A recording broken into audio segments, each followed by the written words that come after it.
Hey, hi, hello, friend. So today we continue our conversation with AnaYelsi Velasco-Sanchez.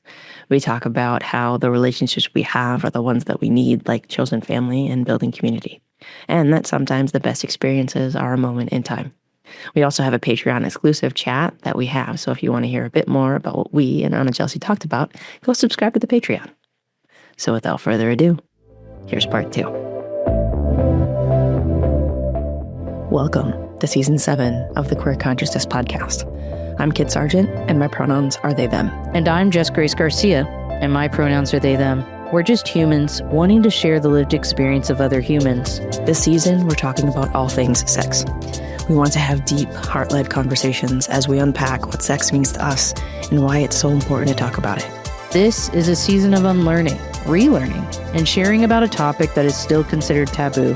Because at the end of the day, we are all spiritual, sexual beings having a human experience, walking each other home. Yeah, because I think as we're discovering more about what it means to be gender expansive, I think we will see more folks who might have considered themselves straight or in, straight marriages, which I still don't love that language, Right. but that they're transgressing in other ways. Yes. They're discovering that they don't have to fit into the formula that's been given to us.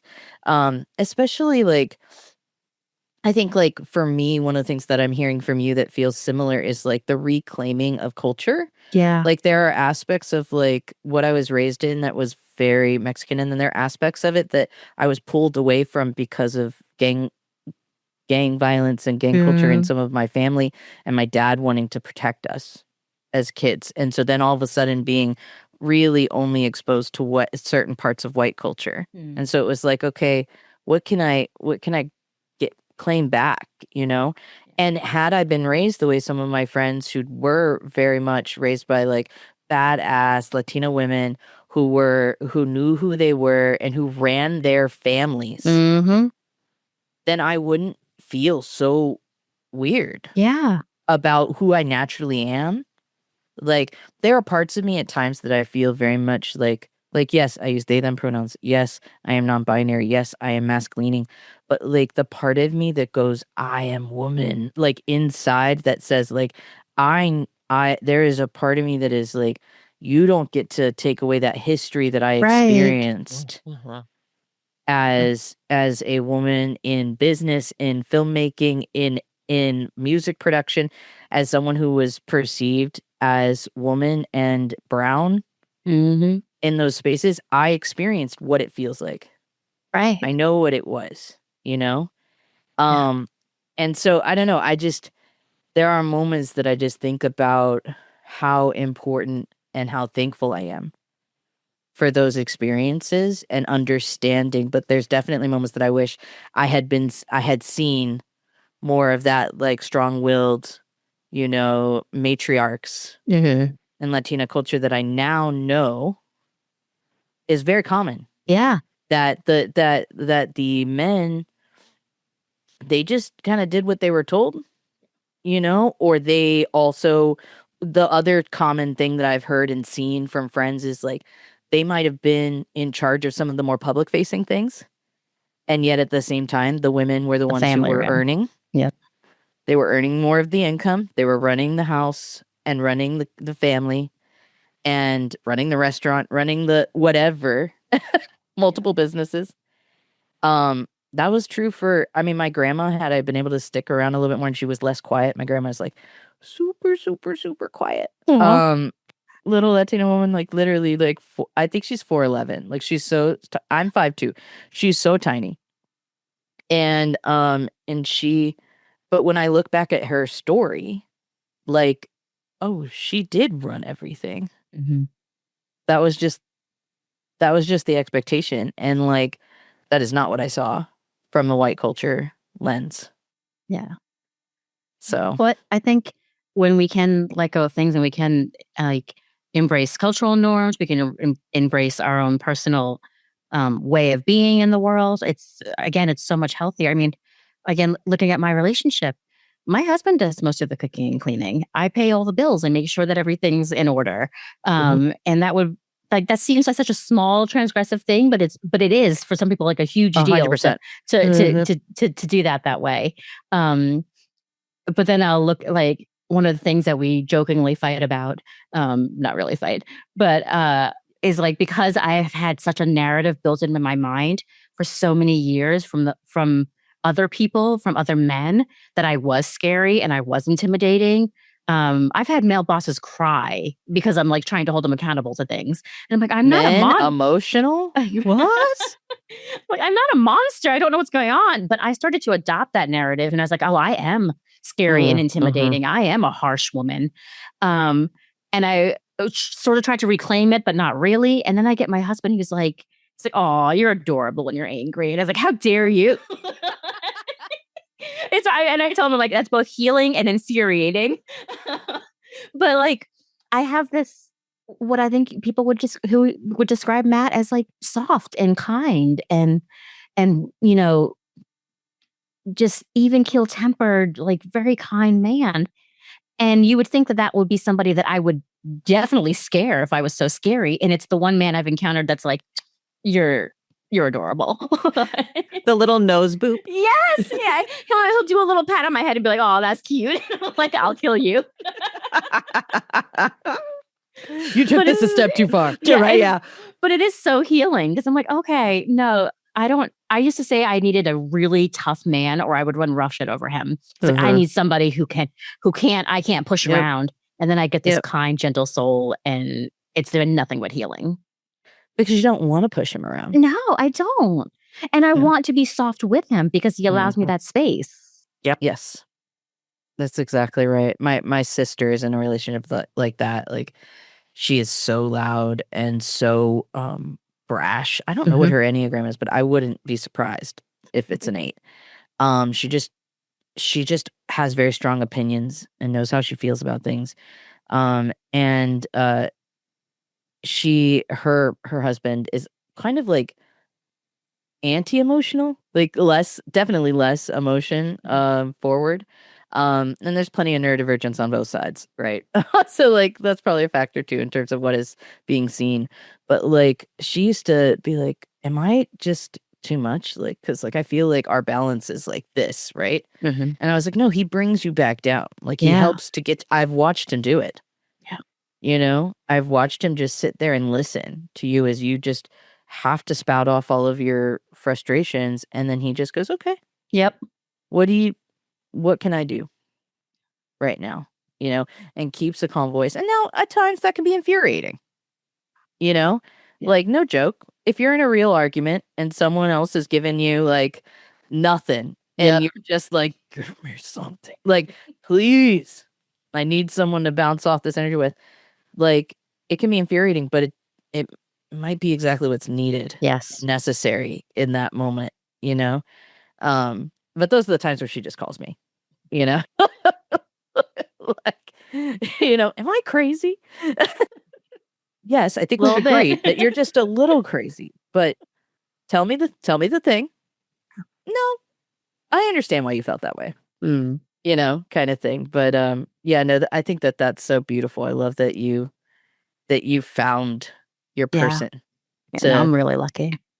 Yeah. I feel very fortunate too. I didn't know that I needed persons. I didn't know that I needed more than one person. But honestly, like, it was a we thing. We needed that. Like, I often say it felt like a 2-leg table into a 3-leg table. Like there was just suddenly balance and speaking of Enneagram, Jana is a 9 wing 8. Erica is a 6 wing 5, and I am a 2 wing 3. And so there's this like almost triangle of like coverage when it comes to all of the ways in which we can find balance. And so it's been a gift for me and Erica's relationship to find that balance, because then any of that like exterior pressure that felt like, how are we going to survive this moment, was less on either of us for different reasons. But like, you know, for me, it was often like, I'm used to enduring. Yeah. I'm used to always surviving the moment. I'm the one that when everyone else is having meltdowns and breakdowns and quitting their job and breaking up with someone and like leaving whatever, I don't. Mm-hmm. I'm here. I'm steady. Yeah. I'm calm. I will make it through. And that's not the best for my stress level. Yeah. Or my blood pressure. No. It is a beautiful trait, I think, to be able to endure, but it's also good to learn how to like rest or walk away or share the burden Yes. of life. And I think we found a really great way to do that in a way that Erica would allow, because her as an introvert, she doesn't even share like her hardest moments with like her family. She would only share with a romantic partner. And so like her best friends didn't always get to share those burdens with her either. And so it was like once we had, Jana came into our lives, it was like, oh, like it was a surprise to me, because it was like, oh, this is the context for which you would share the burden of Right. like the hardships of us like literally moving across the country to find better weather so that she's in less pain. Because for us, the like barometric pressure changes is a big deal in terms of her pain level. But like she was literally, I didn't think she was going to survive another winter, because of the level of pain she was in. And so getting us out of Maryland was important, and getting us out here and finding a way to survive was really essential. Yeah. And I'm so thankful that on top of that, we surprised ourselves. And, I came out as being poly, and we were able to figure out what that looked like for us. Because it isn't, as so many people want to jump to intimacy and sexual needs and all of this stuff, it has more to do with just village. Like Right. we need support. We need a village. We need more than what we were taught is the only thing you need. Oh, colonialism. I did that aspect of like the what is it called, the nuclear family, never was going to work for me. No. Yeah. Well, I mean, it looks different for each family, but no matter what, I feel like you need some other influence. Some other people need to be a part of your unit. Yes. We have my husband's family is in England, so he doesn't have anybody here. And then growing up in the system, I don't have any family. So we've had to make our family, have found family and chosen family. And that's been so important for us. And that, again, going back to like what the things that I've learned from queer community is like how important chosen family is. And so like we have a couple here in DC, Richard and Richard. So, the Richards. But we're now aunt and uncle to their adopted son, and I'm his godmother, and they're our chosen family. This is who we spent the holidays with every year. And like these are the people that we would lean on if we need something, and vice versa. Like with no blood relation, no marriage ties, we've just chosen them, and they've chosen us, and we need them.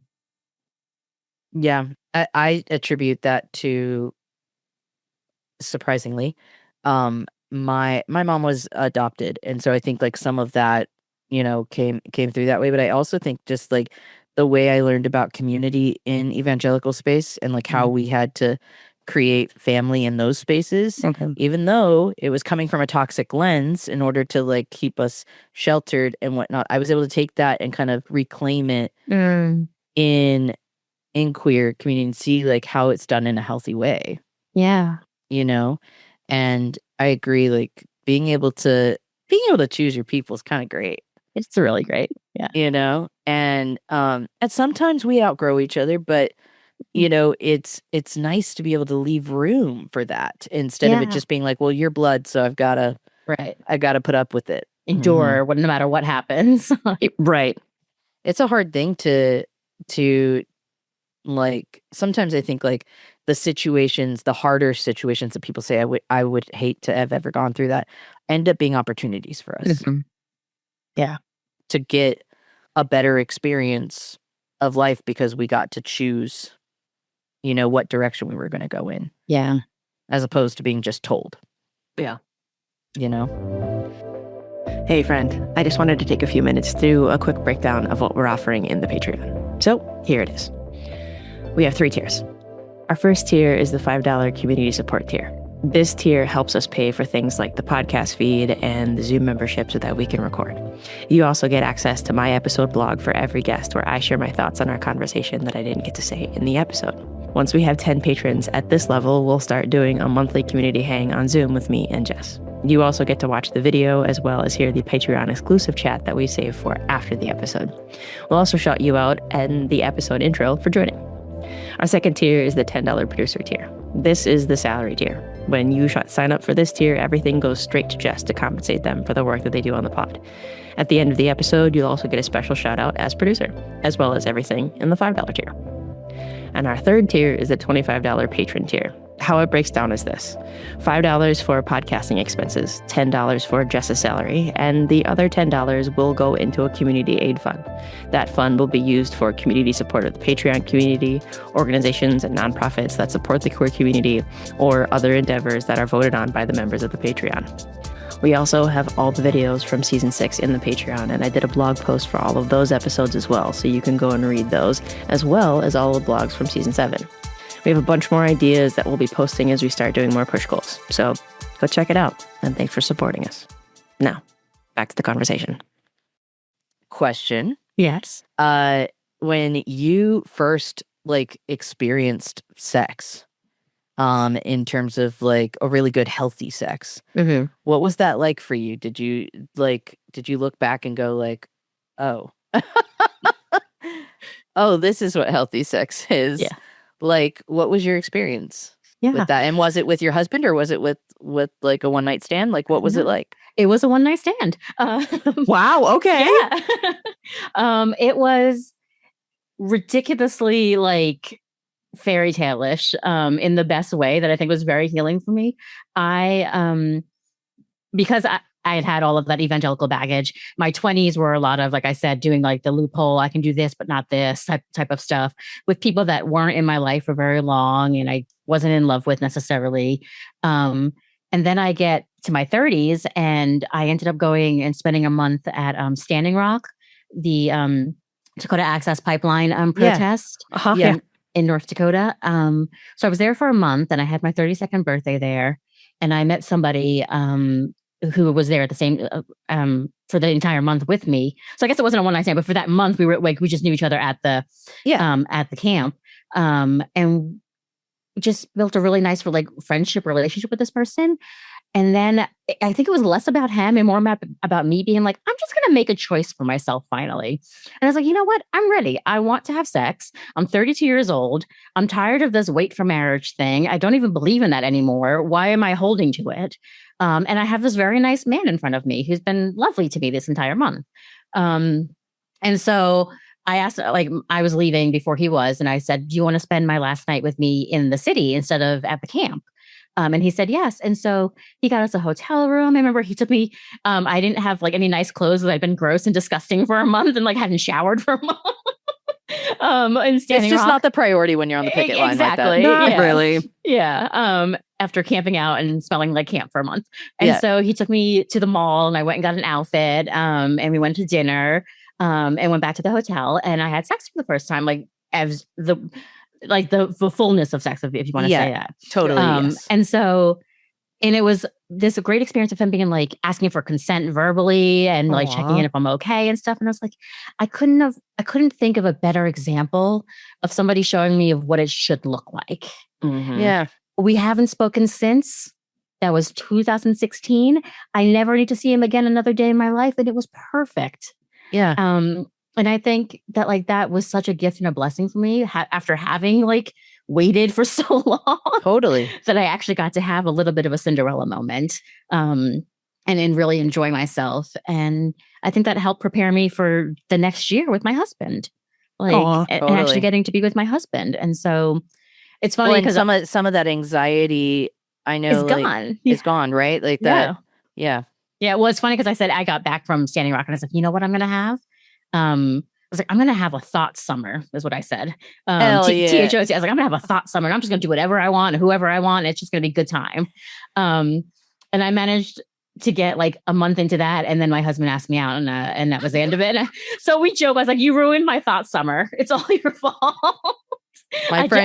My friend Bree has that exact same story and it cracks me up every time.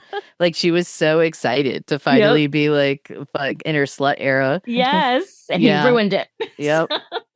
You're like, damn it, I wanted to be a hoe. I did. I was so ready. And he came along with his lovely self and ruined it. Oh my gosh. That is so funny. I love it so much. But there's no regrets. None. You were able to like get that release of all of that, like the shame, and by choice, by your choice. Yes. I feel like there's something about like, it's such a funny comparison right now. I'm a bit of a foodie, but when I'm home, I always want the same things. But when I go out and I go somewhere that isn't home, I will try all kinds of new stuff. Yeah. And I feel like that's kind of similar. Like it feels like you were in North Dakota. Yeah. You know what I mean? Or South Dakota, I can't remember. No, North Dakota. You're right. North Dakota. And like you're out doing things that are already challenging against your comfort level. And now you're like, fuck it. Yeah. There's no one here to judge me. There's no one here to question me. I'm going to do what I want to do. I love that. And I think that that's like, that can be such, you know, for some people, that might be the start of like a horror story. But I love that for you, it was like, it was an empowerment. My best friend, Emmett, who I was talking about before, his first time was similar to that in the sense that like he ended up with someone who was really good at that communication. Now he's been able to stay in contact with him. But part of that's because he recognizes he's also poly and stuff. So they were able to kind of like stay friends. But he's so thankful for that because there was so much tension built up, you know, into his, you know, mid-20s of this like pressure. Yeah. Of like what it looks like to be a sexual being. You know? It's part of the reason why I avoided queer community for so long, because I had this idea in my mind about what queer community was. And that it wasn't, because I had gone to like Baltimore Pride and we just had a really messy, drunken experience and I was sober and I hated it. I was like, is this all that queer community is just getting drunk, having alcohol, and doing stupid things? Like, I don't like it. And that's what I was seeing on TV as portrayals of queer folks, and I did not identify with that. Right. You know? And so it took me coming out here to LA and finding queer spiritual community to like really get the depth and beauty, you know, that is queer community. And I can understand it was not that far away. You know, I was living a fully queer life in the sense of like had a wife, you know what I mean? Like was fully out as being queer, but did not feel like I could identify. So I bet there's just so many people who also have experienced that sort of thing. Yeah. And I am thankful that I found community, but it helps me to kind of bridge the gap for people who are like, oh, well, whether they're queer and they just don't feel like they identify with it, or they are someone who just judges the queer community a certain way. I'm like, oh, come hang out with me. Yeah, it's just as diverse as any like straight community would be. Exactly. Like everybody's different. Yeah. Like people are like, oh, but WeHo, is that all that? No, there's plenty of other spaces that are not West Hollywood as a defining, you know, example of what it means. Because like if you're a not necessarily like sex forward person, going into a space like a West Hollywood space and like being around liberated queer men, or going to like, I went to San Francisco Pride. I was filming for a documentary up there, and you know, like they're allowed to show their penises up there. And so like I was just like, wow, this is a lot, you know? And I feel like if you aren't the person or the kind of person that like feels super comfy with all that sort of like freedom and liberation and or you're just not there yet. It doesn't mean that you're not that kind of person. Maybe you're just not there yet in your growth journey. It can be really intimidating. Yeah. You know? But I'm so thankful that we've been able to have such a vulnerable, beautiful conversation with you. I've enjoyed this. Yeah, it's been lovely, and thank you for sharing so openly about your relationship. And now I'm gonna want to have to meet your hubby. Matt is and does he have the British accent still? Oh yes. Then I will meet him for sure. Just a warning, I am pansexual. Lots of people have crushes on him. He's hard to resist. Yeah, it's so funny. The guys that are like that, they become like my pals, you know, like they're just my buddies, you know, like I feel like I really appreciate feeling safe with men like that, you know, and then there's like, they're often with women who are the kinds of women that I would also, you know, think are dope and amazing. And like, so I'm like, every now and then I get really fortunate to have, you know, those kinds of people in my life. And so I'm just glad to know you and to get to know you even better. So like, I get to adopt this couple. They are mine now. I shall put them in my couple bucket. You're in DC, right? Yes. Yeah. No, something I love about him, just as a last add-on, is like both with my friends who are queer and also my friends who are people of color, how comfortable and how much they love him and feel safe with him feels like such a gift, because to be a white, straight, cis man is not necessarily to be safe for a lot of people. No. And the fact that he is makes me love him even more deeply. And I semi-joke that I put him through tests in the beginning, brought him into spaces and communities where I was like, a lot of straight cis men, white guys would not be comfortable here. And he just thrived. And I was like, okay, that's good. You passed the test. That's a great test. Yeah. That really That's the way to do it. Yeah. Especially because like with the accent, it's kind of offsetting a little bit because you're like, ooh, yes. And but the thing is I'm like, there are some people who have very sexy accents and then they start talking and you're like, need you to shut up. Right. It's like the only thing that is saving you right now is your accent, because all of the words that are coming out in that accent are making me cringe. No, he's a good one. And then you get the gold ones that you're just like, this one. Yes. It makes him even more attractive, which I don't even know if that's physically possible, but here we are. That one. Well, and the growth aspect, I think, is the other test. Like, it's like even if you notice that they're uncomfortable, and this is for any partner, of any gender, of any orientation. If you take them somewhere and they are uncomfortable, and then they realize like, I was uncomfortable. I need to think about that a little bit. Can we talk about why I was uncomfortable? Yeah. I'm not quite sure why. I think I need to work on something. That's super attractive to me. Yes. Like in a friend, in anyone. I'm like, ooh, you desire growth? Okay. Yeah. That's good. You gonna be sexy. Yeah. Yeah. You recognize that you need to grow? Okay, that's hot. Yeah. Absolutely. You know? I love it. Awesome. I'm so glad you came. Thank you so much. Thank you. We do have a bonus question. Yes. We do. It's the surprise question that we end every single podcast with, so everybody gets to answer it. And we have yet to have the same answer, which I am so excited about. So, knowing what you know now, having lived the life that you have lived, if you could go back to your 21-year-old self and give her one single piece of advice about sex, what would it be? Have it. Have. Yes. No, it's genuinely honestly have lots of it. Let yourself have experiences like with different people in different settings, and don't be so scared or worried about people's opinions or about keeping to some guideline or restriction that you've been told you have to in order to be good enough, or or worthy, just have it. Enjoy yourself. Do it in a safe, healthy way, but have at it. Yeah. Yes. Yes. Yeah. I love As it. someone who also lost their virginity at 25. Yes.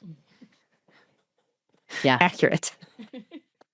Maybe being a little bit hypersexual was a gift for me. I wasn't able to hold back from Do the that. waiting. Yeah, Right. the waiting. Yeah. The waiting, if I was straight, that would have never happened still. Mhm. You know, like we would have found other ways. We would have found loopholes. We would have found all kinds of ways around it too. I did tell, do you know it's Garfunkel and Oates? Do you know the group? Yeah. They did that song called Loophole, and it's about Yes. so on our shared we did our own episodes before we like started with guests, just talking about where we're at with sex individually, and then we're going to do like at the end of the season, this is where we've grown to, because I know we've grown from listening to other people's conversations. I read the lyrics to Kit because they had never heard it. I was like, wait, what? I love them. They're so funny. I was like, oh my God. That is insanity in the best way. Yes. Holy crap. It was so But good. I feel like I'm glad that I was at least I'm just gonna like do what feels good, Right. you know, and feels right. And I feel like, you know, the language I would use back then is like, I'm not feeling shame for this. I'm not feeling guilty about this. Like, Yeah. I think I'm pretty in tune with the spirit and what feels bad to me when it comes to that stuff. And I recently saw a post, we reshared it on our Instagram. I'm just gonna look it up really quick because I want to share it with you. I feel like it's a great way to end things off. The person said celibacy could be sexual liberation, monogamy could be sexual liberation, polyamory could be sexual liberation, orgies could be sexual liberation, being asexual could be sexual liberation. Whatever sexual practices brings you freedom and power, do that. But leave Yes. everybody else alone. And this was at First Gentleman, Mason, I think is his name. But I was like, yes. That perfectly encapsulates it. Yeah. I love it. I love it. The diversity of sexual experience can be sexual liberation. True. Awesome. Thank you so much for Thank coming you. on. I was glad to be here. We had such a wonderful time with you. And now this is where you plug yourself. Okay. Oh yes. Oh yeah. Well, you tell us where you're where we can find you. What, you know, like I know you do trainings and all kinds of stuff. So just tell us a little bit about yourself and where we can find you. I consider myself a justice and liberation educator. So that means I take a very decolonized intersectional approach to doing justice work that doesn't focus on one particular issue or subject. I have, I would say my wisdom is most deeply entrenched in LGBTQ justice and racial justice, but I take a fully expansive approach to it. I'm also an artist, and all of that work translates into my art and my painting. And you can see all of that, like the art that I create, the work that I do, at my website, which is www.anaYelsi.com, ANAYELSI. What, you got that? That's dope. It's good. It's good to have a name that people are not actually familiar with. Yes. But yeah, you can find everything about me on there, and I'm all over social media. Same thing. Look up my name, and I'm very easy to find. Amazing. We'll have you in. We'll have all of this in our show notes as well. And absolutely, I'm so thankful for the work that you do. Thank you for doing this work, because even someone who comes from all these different intersections like me, I'm always learning. And whenever you post something, I feel like I'm like, oh, that is such a good perspective, you know? Yeah. And educators like you are so valuable, you know? I feel like I come at it from a similar, that deconstructed lens has affected more of like how I relate to people with religious trauma, how I relate to people with sexual purity culture trauma, which I think are pretty interchangeable. Yeah. And just like having conversations right now about sexual liberation from from your perspective and lens is just something that we all need more of. So thank you for existing. Amazing. Thank you so very much for being here. I loved this conversation. I loved being able to hear an entirely new perspective, especially because like I get to have, Jess and I both get to have all of these conversations with queer people. So we understand that it's from a very queer lens. The thing that I love about people like you who have a straight way of existing in the world, you also tend to look at the world in a very queer lens because of the fact that you just naturally are like, no, I don't want to do the binary. The binary is dumb. Yeah. No. But I do like that way. Yes. So we're gonna go over there and do that. Yes. I like that. And it's really refreshing to have people in a space where obviously being straight, you can walk into just about anywhere and just exist. Yeah. You are a person of color, yes. But you still have that straightness. Absolutely. So you can kind of blend in. Mm-hmm. So you're like a secret agent. I love it. And you're doing the work. Like you are absolutely doing the work. You are one of the people who has taken like the horses by the reins and is like, nope, I am taking this wagon in this direction because I know for a fact that this is where we need to go. Mm-hmm. Mm-hmm. And because of the lived experiences that you have had up until this point, it has given you such a wide breadth of lived experiences of, like, to your point of being raised in the system, which does suck. And I'm very sorry that that was your upbringing.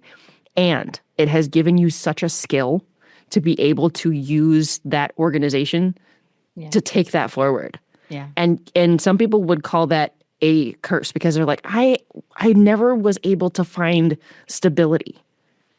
And you're like, I was able to be taught how to adapt. Yeah. Like, and be with everyone, all types of people. Exactly. Yeah. And that is a skill that most people don't have. Yeah. Absolutely. Thank you so much, AnaYelsi. You're amazing. And I'm sure that we'll want to have you back for a conversation again, just because there's so much that we did not cover. Absolutely. And maybe talking a little bit more about your work that you're doing. But thank you for being willing to have a conversation as intimate and vulnerable about sex. And thank your husband. Is it our husband? Okay.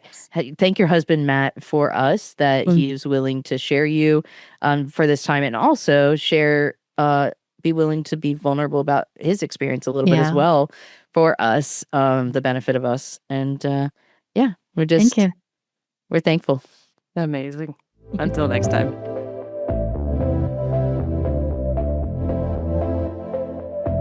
This podcast is hosted by me, Kit Sargent, co-hosted and produced by Jess Grace Garcia of Springward Productions, and the theme music is by Brian Smith of Holy Holy Music Productions. If you could do us a huge favor and please like, follow, comment, share, do all of the things on all of the socials. You can follow the podcast on Instagram @_queer.consciousness for all the latest episodes, as well as any other exciting news. When you're listening on Spotify, please leave a 5-star rating and use the comment box for anything you'd like us to talk about. When you're listening to Apple Podcasts, please leave a comment and a 5-star rating. If you'd like to be on the podcast, send a message to queerconsciousnesspod@gmail.com. If you'd like to support the podcast, check out our Patreon at patreon.com/queerconsciousnesspodcast. We are trying to grow as organically as possible, and this helps other like-minded people who want to empower and encourage others on their journey. So until next time, remember to stand in your truth and know that you are worthy, just as you are.